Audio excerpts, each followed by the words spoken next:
As an industry, it's going to be billions of dollars. It probably is getting close already. No one can go to a concert anymore. And so this whole like middle class section of artists is in really bad shape right now. Some of 2020's most anticipated music moments have taken a huge hit in the fallout from the coronavirus pandemic. This year's Grammy top getter Billie Eilish was forced to postpone stadium tour dates, while albums for major artists like Lady Gaga and Alicia Keys were pushed back.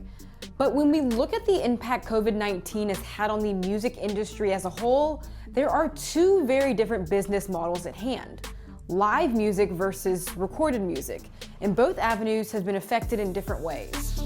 More importantly, what we're seeing is that like the artists who aren't Drake rely on touring for their income. Releasing music on Spotify doesn't pay out that much.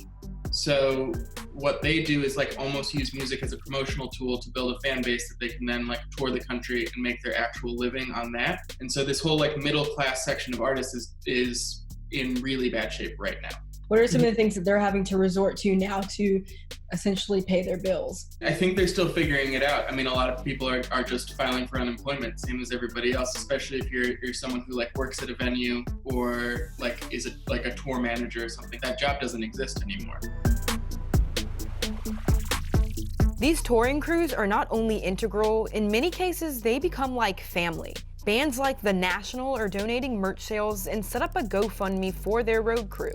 Yet, right now, some artists need that fundraising themselves. A lot of artists are like actively trying to figure out what the next step is for the next 3 to 18 months. Some people are turning to like crowdsource stuff. Some people are going on Twitch or Instagram Live and like trying to figure out a way to like monetize live streaming. Tim, what we doing, King? We're gonna go back to bed. People always find ways to like connect with the music. It's just, is there a way to monetize this stuff? Because these producers are hopping on, they're getting a lot of attention, but like you don't get paid by Instagram Live. I don't think you're ever gonna make as much money streaming as you could like by playing even like 100-cap room. The way this all shakes out is going to be interesting. In the meantime, some artists are using this stretch to make new music.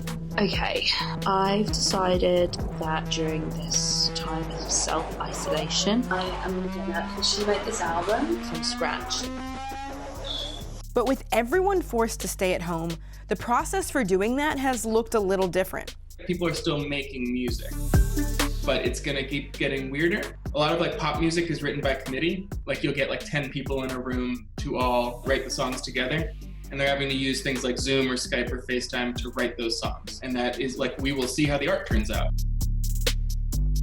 If you're a rapper and you can get beats sent to you over email and you have a studio in your house, this isn't gonna slow you down. And people are still streaming those albums. DaBaby's coming out with a record that's gonna do really well. But that's at the top of the game.